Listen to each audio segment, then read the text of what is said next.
started with a storm, not the kind that rattles windows and passes by the next morning, but one that tore through everything like it was angry at the world. The small town of Redwood had never seen anything like it. Houses were flattened, trees split in two, and families huddled in their basements, hoping the fury would pass. When it finally did, the sun rose over a landscape unrecognizable, a wasteland of broken dreams and shattered homes. 12-year-old Lily Parker was out early that morning. Her family's house had miraculously survived with only a few roof tiles missing, but many of her neighbors weren't so lucky. As she picked her way through the wreckage, her sneakers crunching on broken glass and bits of wood, she felt her stomach twist. It wasn't just the destruction that made her uneasy. It was the eerie silence that hung over the ruins. No birds, no cars, no voices. Then she heard it. A faint, muffled whimper. Lily froze, straining to catch the sound again. It came from the remains of Mr. Thompson's house at the end of the street. The roof had caved in, and one of the walls was leaning at a dangerous angle, ready to collapse at any moment. The whimpering was faint but persistent, like a plea for help. Curiosity and fear wrestled inside her. She thought about going home, maybe telling her parents, but something about that sound, it wasn't just a random noise. It was desperate, alive. She moved closer, weaving through what had once been a picket fence and stepping carefully over scattered debris. "Hello," she called out, her voice trembling slightly. No answer, just that whimper again. Louder this time. She climbed over a large piece of drywall, her heart racing. When she reached what had once been the living room, she finally saw him. A German shepherd, partially trapped beneath a pile of beams and plaster, his dark eyes wide with fear. His front legs were free, but the rest of his body was pinned under the weight of the debris. His ears twitched at the sound of her voice, and he whimpered again, pawing weakly at the rubble. "Oh my God," Lily breathed. You're stuck."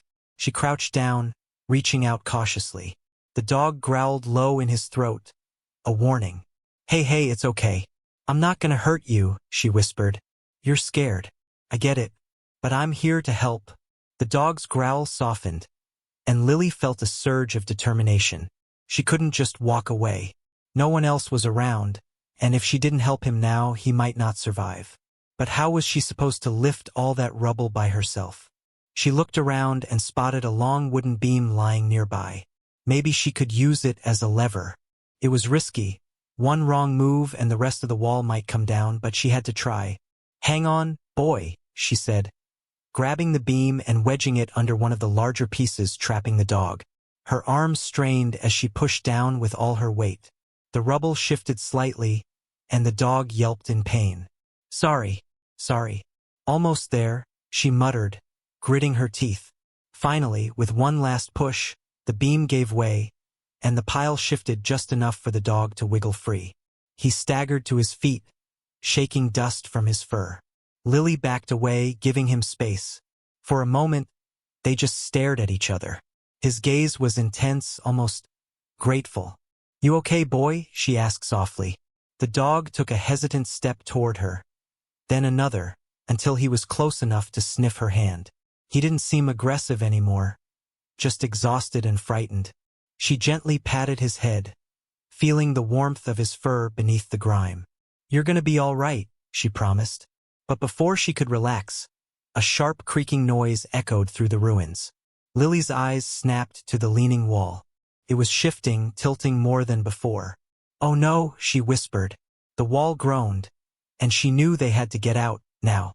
"Come on," she shouted, grabbing the dog's collar and tugging. He hesitated for a second, then followed her as she scrambled over the wreckage. Just as they cleared the edge of the yard, the wall came crashing down in a cloud of dust and splinters. They both collapsed on the grass, coughing and shaking. For a long moment, neither of them moved. Then Lily let out a shaky laugh. "That was way too close." The dog huffed, almost like he was agreeing with her. Once the dust settled, Lily sat up and looked at him more closely. He was thin, with patches of dried blood on his side, but he didn't seem to have any major injuries. His collar was worn and dirty, and the tag was too scratched to read. Where had he come from? Had he belonged to Mr. Thompson? She hadn't seen the older man since the storm, and the thought made her uneasy. "Well, boy, looks like it's just you and me now," she said, brushing herself off. The dog wagged his tail faintly, and Lily smiled. "We'll figure this out together. Promise." Lily wasn't sure what to do next. Her heart was still pounding from their narrow escape, but now that the immediate danger was over, a wave of questions hit her. Who was this dog? Did he have a family looking for him? And what if she couldn't take care of him? She sighed and glanced at the shepherd, who was now sitting beside her, panting heavily. "Okay, first things first. We need to get out of here," she said, standing up and wiping the dust off her jeans. "Let's see if there's anyone who can help." The dog followed closely as she made her way back toward the main street. The further they walked, the more damage she saw. Entire houses were reduced to piles of rubble, and people were beginning to emerge from their makeshift shelters. Some were crying, others stood in stunned silence, surveying the ruins of their homes. It was like something out of a nightmare. "Lily," a voice called out. She turned to see her mom, Sarah Parker, running toward her with wide eyes. "Oh my God! Where have you been? We've been looking everywhere for you." "I'm fine, Mom. I was just helping someone," Lily replied, gesturing to the dog beside her. Her mom's gaze shifted to the shepherd, and her expression softened. Is he hurt?" Sarah asked, kneeling to get a better look. The dog shrank back slightly, unsure of this new person. "I think he's okay, but he was trapped under a bunch of debris. I couldn't just leave him there," Lily explained, her voice firm despite the shakiness she still felt. "I had to help." Sarah nodded slowly. "You did a brave thing, honey. But this dog might belong to someone. We should check with the neighbors and see if anyone recognizes him." Lily bit her lip. She didn't like the idea of handing the dog over just yet. They had been through something intense together, and she felt a strange but deep connection to him already. Still, her mom was right. If he had an owner, it wasn't fair to keep him away. They walked through the neighborhood, asking anyone they saw if they recognized the dog. Most people were too preoccupied with their own problems to pay much attention, and those who did shake their heads had no idea where the shepherd had come from. Eventually, they reached the local community center, which had been turned into an emergency shelter. The place was buzzing with activity. People sorting supplies, comforting children, and lining up for food. The dog pressed close to Lily's side, clearly overwhelmed by the chaos. "Let's ask here," Sarah said, leading them inside. Lily scanned the room, hoping to see someone rush over and claim the dog, but no one did. A volunteer with a clipboard approached them. "Hey there, can I help you?" "We found this dog trapped in the rubble," Sarah explained. "We were wondering if anyone reported a missing pet." The volunteer frowned and checked her clipboard. "No reports of a missing shepherd so far. But if you leave your contact information, we'll let you know if anyone comes looking." Lily's heart lifted a little. Maybe no one would claim him. Maybe he was meant to stay with her. "We'll do that," Sarah said, jotting down their phone number. As they left the shelter, Lily glanced at the dog and smiled. "Looks like you're stuck with me for now, buddy." The dog wagged his tail slightly, his ears perking up for the first time. He still looked tired and dirty, but there was a spark of hope in his eyes now. Lily could feel it too, a sense that, despite everything that had happened, things might be okay. That night, after they returned home, Lily gave the shepherd a bath in the backyard. It wasn't easy. He wasn't a fan of the hose, but eventually, she managed to wash away the dust and grime. His fur was a rich, warm brown with black markings, and his eyes were a deep amber color. He was beautiful even with the scars on his side. "They're all clean," she said, wrapping him in an old towel. He shook himself vigorously, spraying water everywhere and making her laugh. "Hey, okay, I get it, you're done with bath time." After drying him off, she sat with him on the porch steps, stroking his fur. "You need a name," she mused aloud. "I can't just keep calling you boy. How about Max?" The dog tilted his head, as if considering it. Then he gave a short bark, and Lily grinned. Max, it is. As the sun set, the town seemed quieter than before. The destruction was still there, but people were starting to rebuild, physically and emotionally. Lily watched as a few neighbors carried supplies, sharing words of comfort and encouragement. It made her think about how fragile life could be, how quickly everything could change. She glanced at Max, who had settled beside her with his head resting on her lap. He was already half asleep, his breathing steady and peaceful. "You've been through a lot too, huh?" she whispered. "I wonder what your story is." Max didn't answer, of course, but something in his eyes earlier had told her that he understood more than he let on. They had both survived something terrifying, and now they had each other. Maybe that was all that mattered. Lily's mom came out onto the porch, carrying a blanket. "You two look comfortable," she said with a smile. "Ready to come inside?" In a minute, Lily replied, her gaze still on the darkening sky. She felt different now, as if the events of the day had shifted something deep inside her. The fear and shock were fading, replaced by a quiet strength. She didn't know what the future held, but she knew one thing. She and Max were going to face it together. For now, that was enough. The days following the storm were tough. Though the town of Redwood was coming together to rebuild, progress was slow. Every morning, Lily woke up to the sounds of hammers and chainsaws as people worked to clear the debris. Max had become her shadow, following her everywhere, through the neighborhood, to the supply tents, even to the school when it reopened for a half-day schedule. Word spread quickly about Lily's rescue of Max. Some of the kids at school called her Dog Whisperer, teasing her good-naturedly, but Lily didn't mind.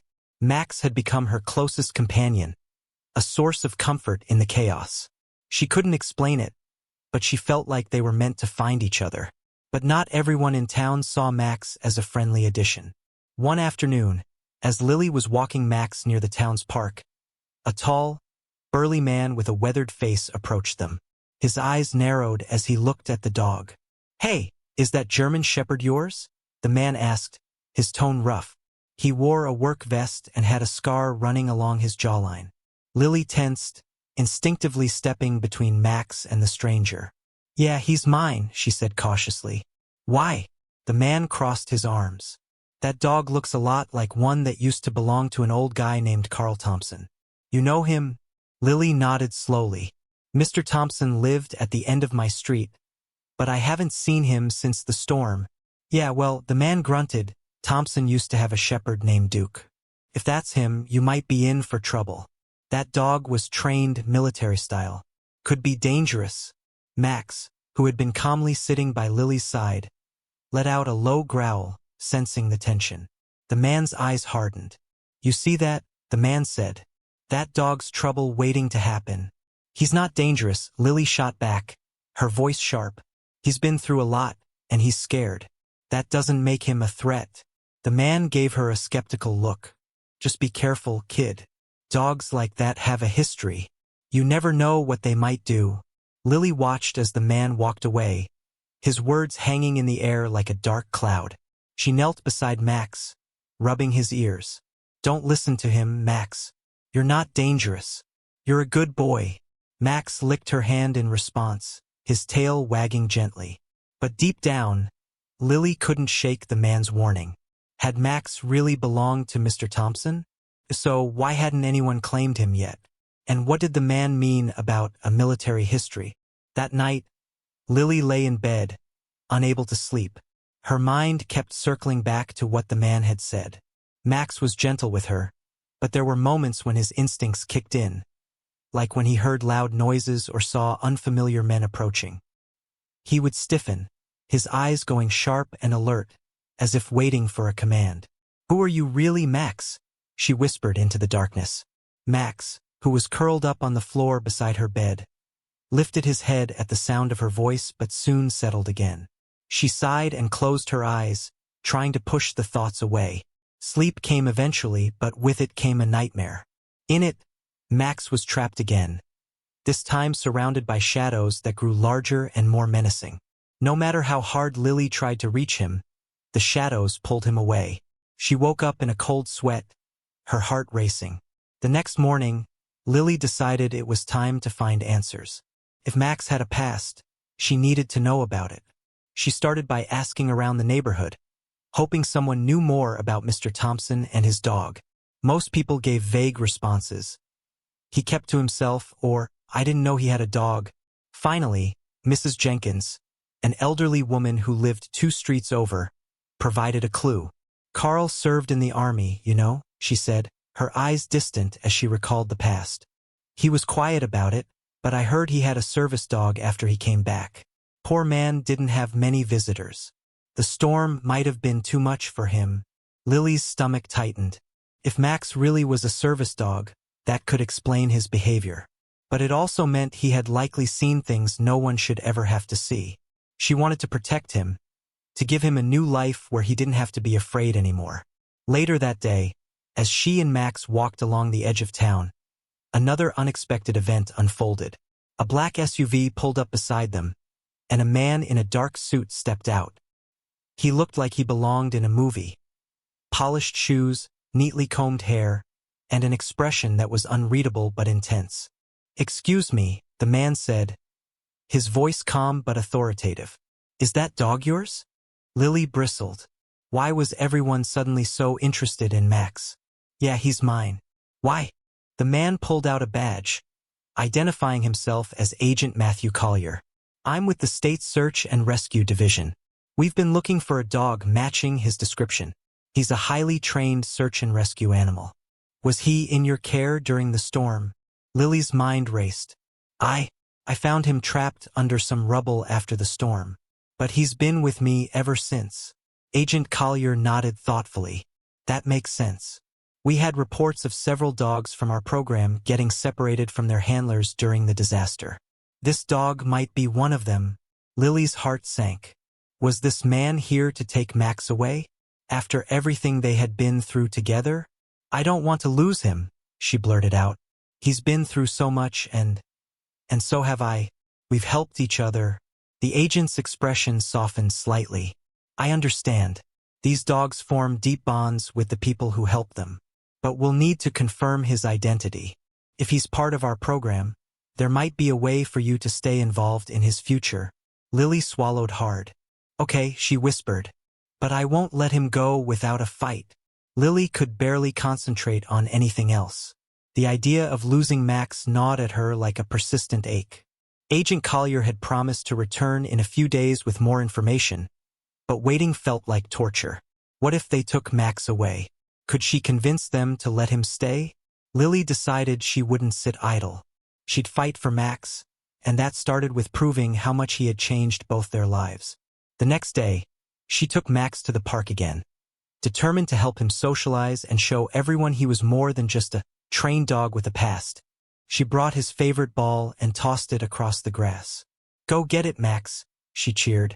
At first, Max seemed unsure, glancing at the people nearby, but with some encouragement, he bolted after the ball, tail wagging.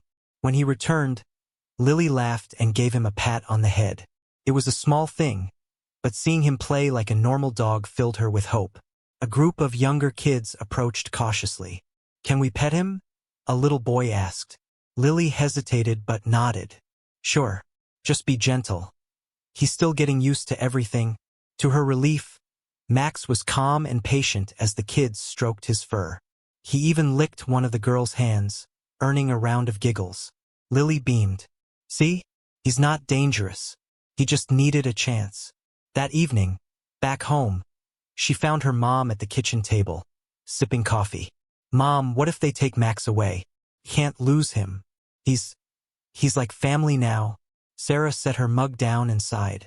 "Honey, I know how much Max means to you, but if he was trained for something important, there might be rules. Still, that doesn't mean you can't fight to keep him. You have to show them that Max belongs with you just as much as anyone else."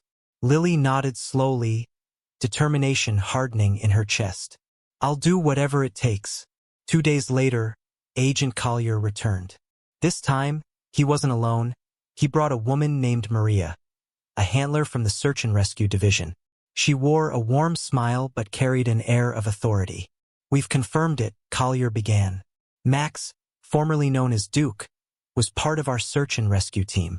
He's a remarkable animal, trained to save lives in the most dangerous situations. Lily swallowed the lump forming in her throat. So, what does that mean? Are you taking him away? Maria stepped forward and crouched down to Max's level. It means we have to make a decision. Dogs like Max are incredibly valuable to our program, but we also understand that bonds like the one you've formed are rare. We're not here to rip him away from you. Lily's heart skipped a beat. So, he can stay with me? Maria nodded but held up a hand. On one condition, Max's skills can still be put to use. If you're willing, you and Max could train together. You'd learn how to work with him in rescue situations. It's not easy, but it could give you both a new purpose. Lily blinked, stunned. You mean, I get to help people? With Max? Exactly, Maria said. But only if that's something you truly want. It'll be hard work, but I think you've already proven you're up to the challenge. For a moment, Lily couldn't speak. She looked at Max, who was watching her intently, as if waiting for her answer. She thought about everything they had been through, the storm, the rubble, the fear and danger. Together, they had survived the worst, and now they had a chance to do something even greater. I want to do it, she finally said, her voice steady. We'll do it together. Maria smiled. Good. We'll set up a schedule for training sessions. Welcome to the team, Lily. The weeks that followed were some of the hardest but most rewarding of Lily's life. She learned how to communicate with Max using hand signals and voice commands, how to navigate dangerous terrain, and how to stay calm under pressure. Max thrived in the training, his confidence growing with each success. The bond between them deepened with every challenge they faced. Eventually, Lily and Max were called to assist in a real rescue. A hiker had gone missing in the nearby woods, and search teams were struggling to locate him. Lily felt a surge of nerves as she and Max arrived at the scene, but Maria's words echoed in her mind. Trust him. He knows what to do. Max sniffed the ground, his ears perked and his body alert. Within minutes, he picked up a scent and led them through a maze of trees and underbrush. They found the hiker, injured but alive, leaning against a boulder. Lily radioed for help, her heart swelling with pride as Max gently nuzzled the man's hand. You did it, Max, she whispered. We did it. Later that night, as she lay in bed with Max curled beside her, Lily reflected on how much her life had changed.